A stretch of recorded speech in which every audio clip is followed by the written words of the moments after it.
तो कैसे हैं आप सभी का मैं आपके प्यारे चैनल द सक्सेस पॉइंट @ पे एक बार शानदार प्रश्नों पर आपका स्वागत करता हूं। जी हाँ दोस्तों, दोपहर के 2 बज चुके हैं और समय था भारतीय संविधान राज्य व्यवस्था पर अध्ययन करने का। पर आज से हम लोग ने एक नया टॉपिक शुरू किया है जिसका नाम है भारतीय अर्थव्यवस्था। क्योंकि आपके एग्जाम में भारतीय अर्थव्यवस्था भी एक महत्वपूर्ण टॉपिक है, महत्वपूर्ण सब्जेक्ट है, जिससे काफ़ी प्रश्न आपके एग्जाम में पूछे जाते हैं। तो उसी को ध्यान में रखते हुए आज एक नया सेशन शुरू करेंगे भारतीय अर्थव्यवस्था से संबंधित प्रश्नों पर। तो अब से 2 बजे जो आपकी क्लास शुरू होगी वो भारतीय अर्थव्यवस्था से संबंधित होगी। बात समझ में आया दोस्तों? तो इसलिए फटाफट से वीडियो को शेयर कर दीजिए, लाइक कर दीजिए। वीडियो आपको कैसी लगती है कमेंट में जरूर बताएं। प्रयास करें कि और लोग भी जुड़ें ताकि वो भी महत्वपूर्ण प्रश्नों को प्राप्त करने का लाभ उठाएं और उनका भी सिलेक्शन हो सके दोस्तों। क्योंकि आज के समय में सिलेक्शन पाना बहुत चुनौती का काम है दोस्तों। तो इसलिए वीडियो को शेयर कीजिए, लाइक कीजिए। वीडियो आपको कैसी लगती है कमेंट में जरूर बताएं। चैनल को सब्सक्राइब कीजिए, बेल आइकन ऑन करें ताकि वीडियो की अपडेट आपको मिलती रहे। चलिए देखते हैं भारतीय अर्थव्यवस्था के अंतर्गत आज कौन से महत्वपूर्ण प्रश्नों को रखा गया है। तो आज का पहला प्रश्न क्या पूछ रहा है, आइए प्रश्नों की तरफ चलते हैं। एक इन्फॉर्मेशन दे दूं कि जितने भी महत्वपूर्ण प्रश्न हैं ये आपके UPSC, UPPSC, TGT, PGT, bank, railway या अदर कोई भी वनडे एग्जाम, कॉम्पिटिटिव एग्जाम है उन सभी के लिए महत्वपूर्ण है। तो प्यारे दोस्तों, आज का जो पहला प्रश्न पूछ रहा है वो पूछ रहा है कि निम्नलिखित में से कौन विश्व का सबसे बड़ा विदेशी मुद्रा बाजार है। ध्यान से समझिएगा, प्रश्न है निम्नलिखित में से कौन विश्व का सबसे बड़ा विदेशी मुद्रा बाजार है। विकल्प क्या कह रहा है, न्यूयॉर्क, लंदन, टोक्यो, मॉस्को। बहुत ही शानदार, बहुत ही अच्छा प्रश्न है दोस्तों। ऐसे ही प्रश्न आपको द सक्सेस पॉइंट @ पे ही देखने को मिलेंगे, जिससे कि आपको आपका लक्ष्य जल्द से जल्द प्राप्त हो सके। प्यारे दोस्तों, प्रश्न बहुत ही अच्छा, बहुत ही शानदार, बहुत ही लाजवाब, बहुत ही आसान प्रश्न है कि निम्नलिखित में से कौन सा विश्व का सबसे बड़ा विदेशी मुद्रा बाजार है। New York, London, Tokyo, Moscow. तो लंदन जो है वो विदेशी मुद्रा का व्यापार का एक व्यापारिक या वैश्विक केंद्र है जहां प्रतिदिन सबसे अधिक मात्रा में लेन देन होता है। तो विश्व का सबसे बड़ा विदेशी मुद्रा बाजार कौन सा है? लंदन है दोस्तों। कौन सा है? लंदन है। तो आपका विकल्प कौन सा सही हो जाएगा? यहाँ पे बी विकल्प है दोस्तों, आपका सही हो जाएगा। तो B is the right answer for this question. और प्रश्न क्या हो जाएगा? इंपॉर्टेंट हो जाएगा। अगला प्रश्न क्या कह रहा है कि निम्नलिखित में से कौन अमीरों की तुलना में गरीबों पर संसाधनों के सापेक्ष अधिक बोझ डालता है। बात समझ में आ रही प्यारे दोस्तों? क्या कह रहा है कि निम्नलिखित में से कौन अमीरों की तुलना में गरीबों पर अधिक बोझ डालता है। विकल्प क्या कह रहा है? प्रगतिशील कर, प्रतिगामी कर, एकमुश्त कर या फिर अनुपातिक कर। प्रश्न को ध्यान से समझिए और तब उत्तर लगाने का प्रयास कीजिएगा दोस्तों, क्योंकि छोटी सी मिस्टेक से आपके एक प्रश्न गलत हो सकते हैं और एक नंबर आपका कट सकता है, और एक नंबर एग्जाम में सिलेक्शन पाने के लिए बहुत होता है। तो निम्नलिखित में से कौन अमीरों की तुलना में गरीबों पर संसाधनों के सापेक्ष अधिक बोझ डालता है। विकल्प क्या कह रहा है? प्रगतिशील कर, प्रतिगामी कर, एकमुश्त कर, अनुपातिक कर। तो यहाँ से जो आपका उत्तर होगा वो क्या निकल के आएगा? प्रतिगामी कर। क्या होगा दोस्तों? प्रतिगामी कर इसका सही उत्तर हो जाएगा। तो बी विकल्प क्या हो जाएगा? सही हो जाएगा।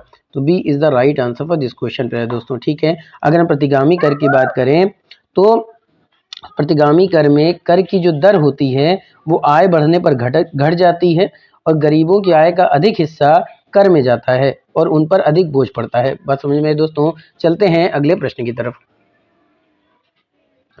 अगला प्रश्न क्या पूछ रहा है दोस्तों कि निम्नलिखित में से किस योजना दस्तावेज का उपशीर्षक समावेशी विकास होता है। ठीक है दोस्तों, फटाफट से समझिए और तब उत्तर लगाने का प्रयास कीजिएगा। बहुत ही शानदार प्रश्न है। ठीक है, तो उत्तर लगाइए दोस्तों। क्या कह रहा है? निम्नलिखित में से किस योजना दस्तावेज का उपशीर्षक समावेशी उपविकास है। 10वीं पंचवर्षीय योजना, 11वीं पंचवर्षीय योजना, राष्ट्रीय और मिशन या कह लीजिए राष्ट्रीय सौर मिशन। चौथा कह रहा है कि भारत निर्माण। बात समझिए दोस्तों, निम्नलिखित में से किस योजना दस्तावेज का जो उपशीर्षक है वो समावेशी विकास है। तो याद रखिएगा, जिस योजना दस्तावेज का उपशीर्षक समावेशी विकास है वो है 11वीं पंचवर्षीय योजना दोस्तों। कौन सी पंचवर्षीय योजना? 11वीं पंचवर्षीय योजना। तो आपका बी विकल्प यहाँ पे क्या हो जाएगा? सही हो जाएगा और ये इंपॉर्टेंट प्रश्न माना जाएगा। और 11वीं पंचवर्षीय योजना की अगर हम बात करें तो ये पंचवर्षीय योजना जो चली थी वो 2007 से 2012 के बीच चली थी दोस्तों। ठीक है, क्योंकि एक पंचवर्षीय योजना 5 साल की होती है। इसका जो मुख्य लक्ष्य था वो था तेज और समावेशी विकास। अगला प्रश्न क्या पूछ रहा है कि भारत में मुद्रा प्रबंधन के संदर्भ में सिक्का निर्माण की जिम्मेदारी निम्नलिखित में से किसकी है? विकल्प क्या है? भारत सरकार, भारतीय रिजर्व बैंक, करेंसी चेस्ट या फिर वाणिज्यिक बैंक। बात समझ में आ रही प्यारे दोस्तों? प्रश्न क्या है? भारत में मुद्रा प्रबंधन के संदर्भ में सिक्के निर्माण की जिम्मेदारी निम्नलिखित में से किसकी होती है? भारत सरकार की होती है, भारतीय रिजर्व बैंक की होती है यानी आरबीआई की, करेंसी चेस्ट की या वाणिज्यिक बैंक की। तो लगातार ऐसे ही प्रश्नों को प्राप्त करने के लिए चैनल से बने रहिए और चैनल को सब्सक्राइब कीजिए, वीडियो को शेयर करते रहिए। तो भारत में मुद्रा प्रबंधन के संदर्भ में सिक्का निर्माण की जिम्मेदारी किसकी होती है? तो ये भारत सरकार की होती है दोस्तों। किसकी होती है? भारत सरकार की जिम्मेदारी होती है। तो ए विकल्प आपका सही हो जाएगा। तो A is the right answer for this question. बात समझ में आ रही है? सिक्के भारत सरकार के द्वारा ढाले जाते हैं, जबकि नोट जारी करने की जिम्मेदारी आरबीआई की होती है। 1 रुपए के नोट को अगर हम छोड़ दें, इसे भारत सरकार जारी करता है, बाकी सब आरबीआई जारी करता है। ठीक है, आगे चलते हैं। अगला प्रश्न क्या है दोस्तों? निम्नलिखित में से कौन सा भारत में वित्तीय क्षेत्र सुधारों का एजेंडा कभी नहीं रहा है? निम्नलिखित में से कौन सा भारत में वित्तीय क्षेत्र सुधारों का एजेंडा कभी नहीं रहा है? विकल्प क्या कह रहा है कि सभी नागरिकों को सब्सिडी की गारंटी के साथ आसान ऋण उपलब्ध कराना, ब्याज दर व्यवस्था का विनियमन, प्रभावी पर्यवेक्षण के लिए नियामक ढांचे को सक्षम बनाना, चौथा कह रहा है प्रकटीकरण मानदंडों को मजबूत करना। ठीक है, निम्नलिखित में से कौन सा भारत में वित्तीय क्षेत्र सुधारों का एजेंडा कभी नहीं रहा? तो इसका सही उत्तर क्या होगा दोस्तों? तो अगर हम बात कर लें सभी नागरिकों को सब्सिडी की गारंटी के साथ आसान ऋण उपलब्ध कराना, तो यही प्यारे दोस्तों गलत हो जाएगा, यही नहीं है। बाकी ब्याज दर व्यवस्था का विनियमन करना, प्रभावी पर्यवेक्षण के लिए नियामक ढांचे को सक्षम बनाना, प्रकटीकरण मानदंडों को मजबूत करना। तो उत्तर कौन सा सही हो जाएगा? आपका ए विकल्प है दोस्तों, यहाँ से सही हो जाएगा। तो A is the right answer for this question. बात समझ में आ रही है? क्या है कि सभी नागरिकों को सब्सिडी की गारंटी के साथ आसान ऋण उपलब्ध कराना। अगला प्रश्न क्या पूछ रहा है कि निम्नलिखित में से किस वित्तीय वर्ष से भारत में बीज फसल बीमा शुरू हुआ था? विकल्प क्या कह रहा है? 1999 से 2000, 2000 से 2001, 2001 से 2002, 2002 से 2003। तो निम्नलिखित में से किस वित्तीय वर्ष से भारत में बीज फसल बीमा शुरू हुआ था?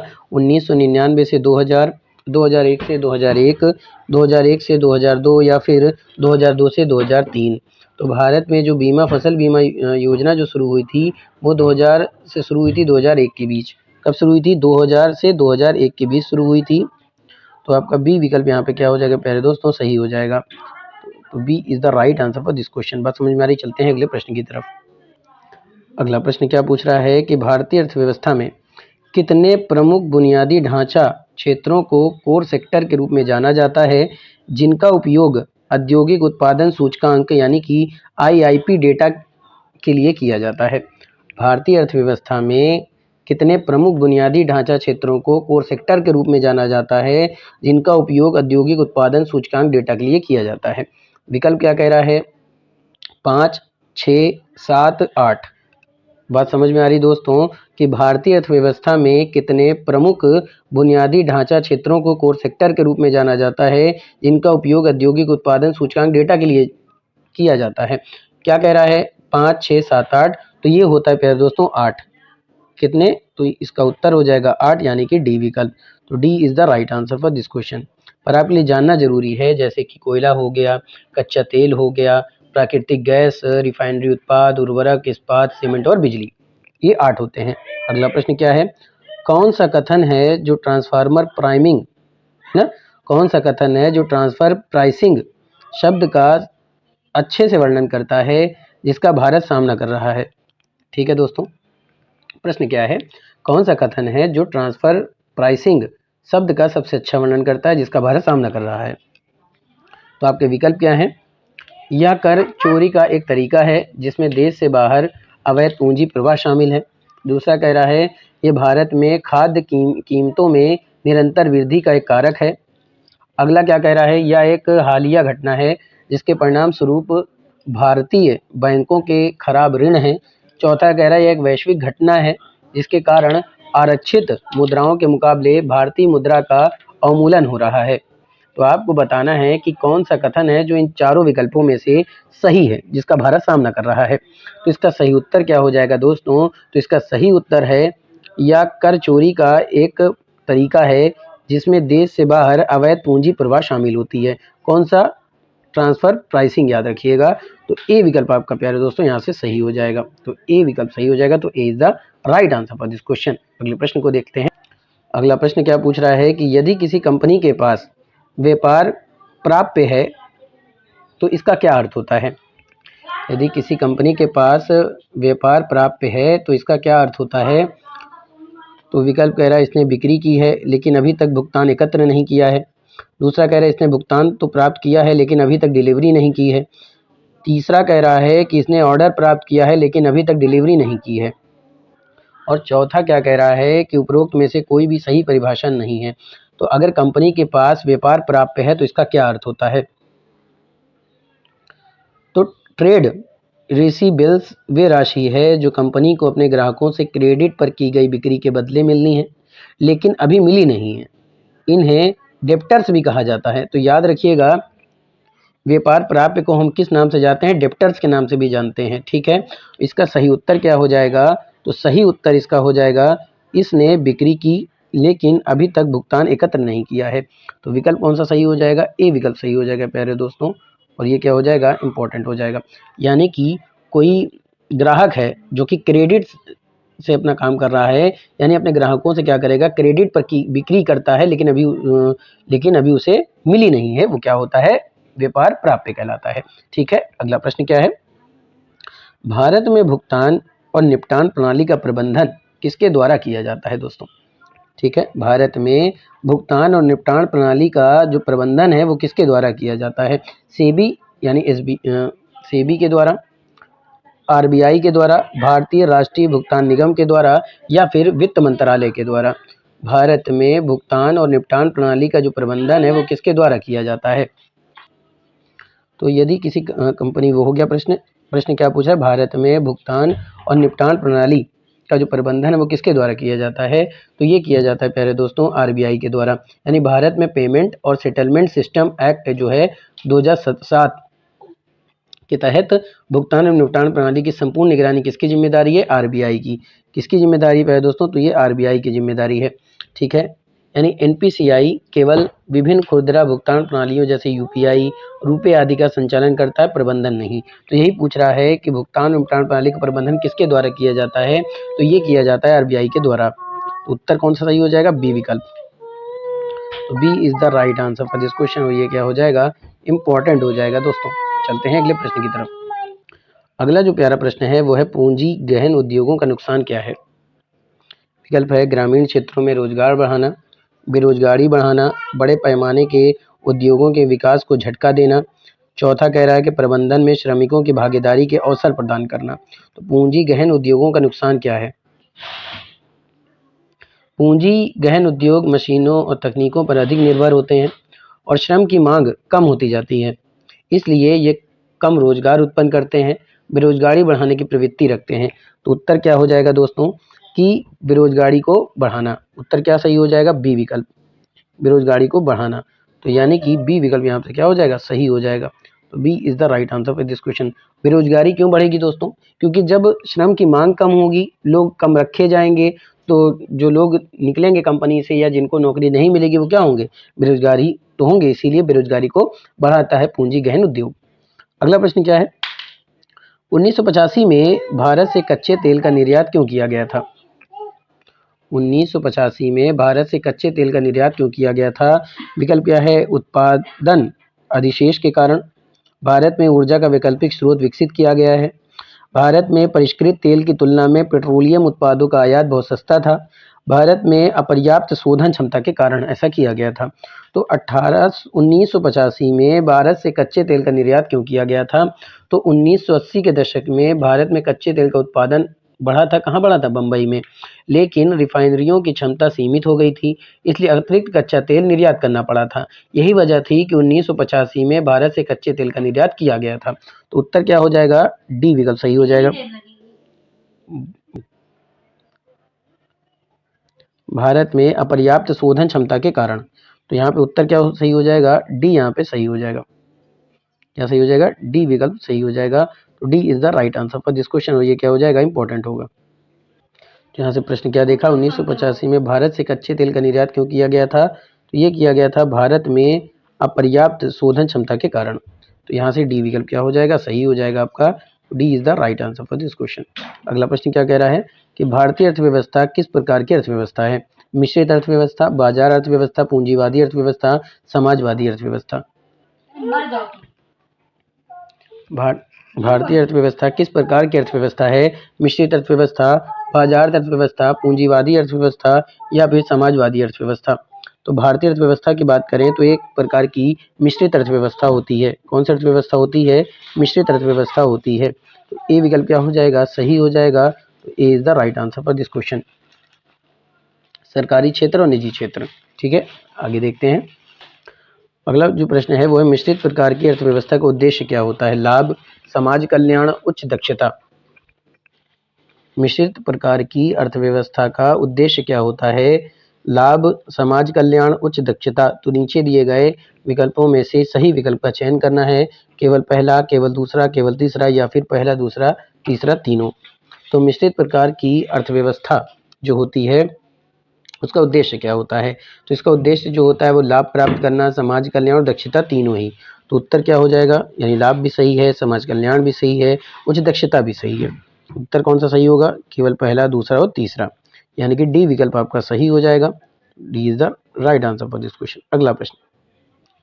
अगला प्रश्न है कि पिंक कॉलर कर्मचारी किस क्षेत्र से संबंधित होते हैं? पिंक कॉलर कर्मचारी किस क्षेत्र से संबंधित होते हैं? प्राथमिक क्षेत्र से, क्यूनरी क्षेत्र से, तृतीयक क्षेत्र से या फिर द्वितीयक क्षेत्र से। पिंक कॉलर कर्मचारी किस क्षेत्र से संबंधित होते हैं? तो ये पिंक कॉलर जो जॉब्स है वे हैं जो सेवा क्षेत्र, विशेष रूप से ग्राहक सेवा, नर्सिंग, शिक्षण, रिसेप्शन आदि से संबंधित होते हैं। तो ये तृतीयक क्षेत्र के अंतर्गत आते हैं। तो उत्तर क्या हो जाएगा, तृतीयक। क्या हो जाएगा, तृतीयक। तो सी विकल्प यहाँ पे सही हो जाएगा। तो C is the right answer for this question. बात क्या समझ में आ रही है कि पिंक कॉलर कर्मचारी जो हैं वो किस क्षेत्र से संबंधित होते हैं? तो तृतीयक क्षेत्र से संबंधित होते हैं।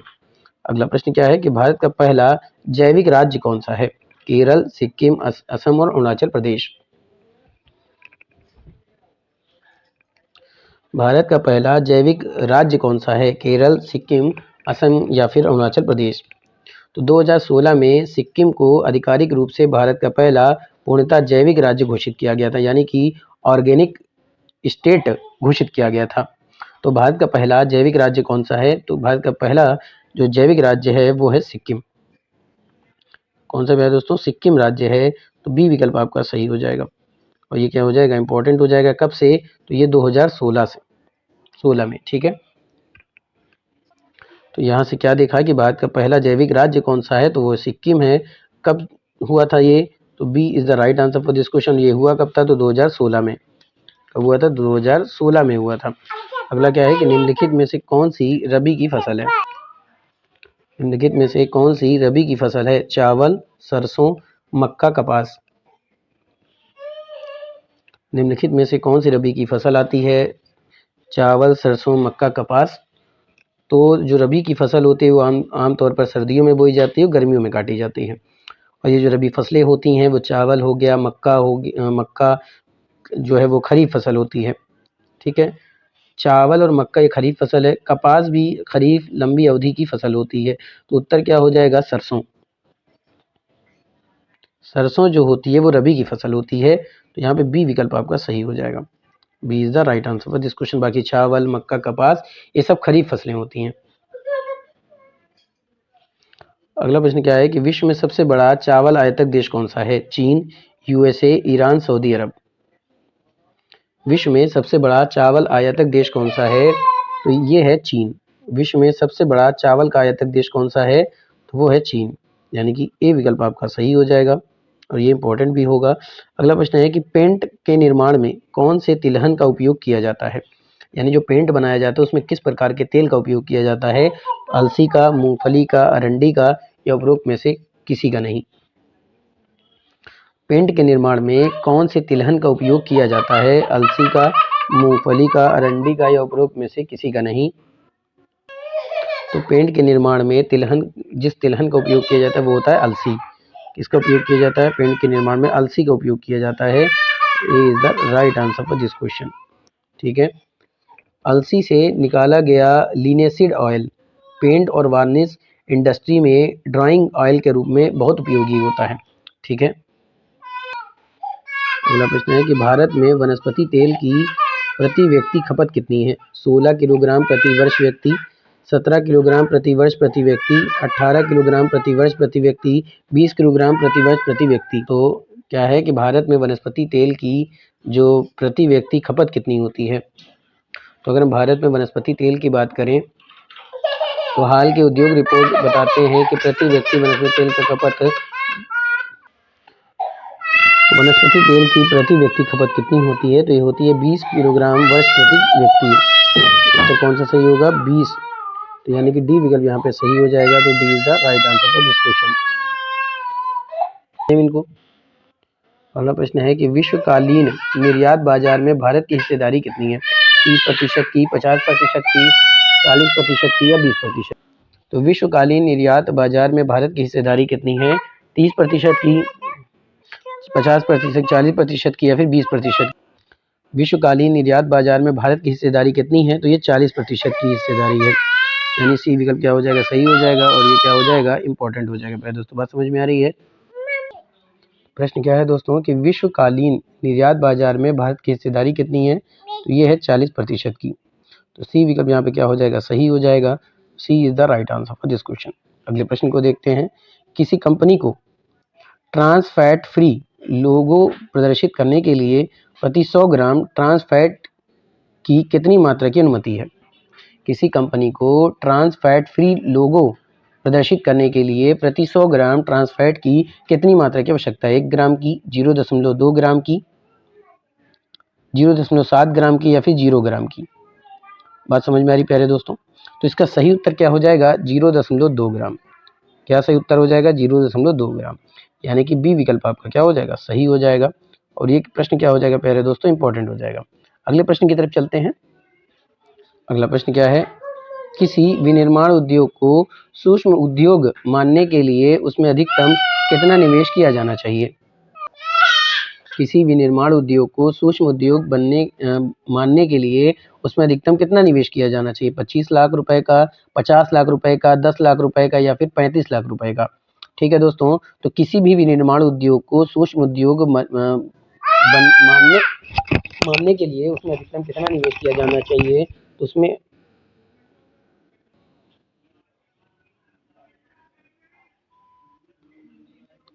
अगला प्रश्न क्या है दोस्तों कि आईआईपी गणना में अर्थव्यवस्था के किस क्षेत्र का अधिक महत्व होता है? तो विनिर्माण क्षेत्र का होता है। किन क्षेत्र का? विनिर्माण क्षेत्र का। तो यानी कि ए विकल्प यहाँ पे क्या हो जाएगा? सही हो जाएगा। अगला प्रश्न क्या है? विश्व में अभ्रक उत्पादन में भारत का स्थान कौन सा है?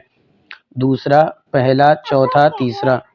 तो दोस्तों ब्रिटिश जियोलॉजिकल सर्वे एवं अन्य स्रोतों के अनुसार भारत वैश्विक अभ्रक उत्पादकों में दूसरे स्थान पर है। किस स्थान पर है? दूसरे स्थान पर है। तो ए विकल्प प्यारे दोस्तों सही हो जाएगा।